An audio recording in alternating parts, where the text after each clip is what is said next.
isbedeshaa naagta qurux laguma guursado dabeecad ayaa lagu guursadaa quruxdeedana waxay u dhammaatay maalinkii adiga aan ku guursado adigoo nin raga naagaha gacmaha u qaadaayo wax walba igu samaysid waa u dulqaadan jiray qofna ma u sheegi jirin qofna kaagama dacwoon jirin sidaas miyay og tahay adigana sidaada ayaa ka sii daraysay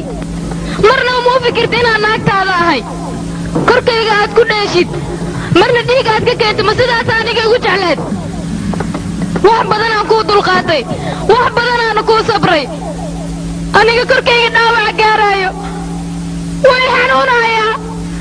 xanuunka dartiis ayaan la oynayaa adiga naagaani ma soo guursan xaggaaga waxaan ka ahaa alaabta guriga la dhigtoo kale marna la isticmaalaayo marna la iska xooraayo weliba waxaa sii jirtay anigaad iga shakisay qofkaan la hadlane inaan la soo seexanaya u mooda adiga maxaa aniga sharmuuta maan ahay war waxay tusisaa haddaan nin rag tahay sida naagaha loogu sabro markaasaan ku aqoonsanaya aniga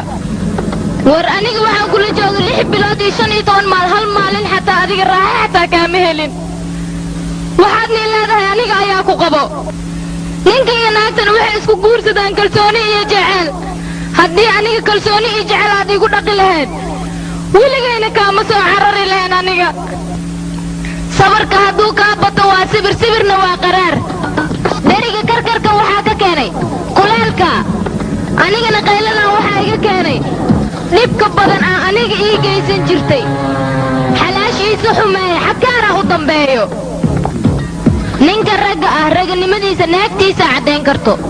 ninka raggoo naagaha garaacayo ama silcinaayo ninkaasi nin ragga ma aha mana jirto naag aan nin rag ahayn guursanaayo sidaadoo kale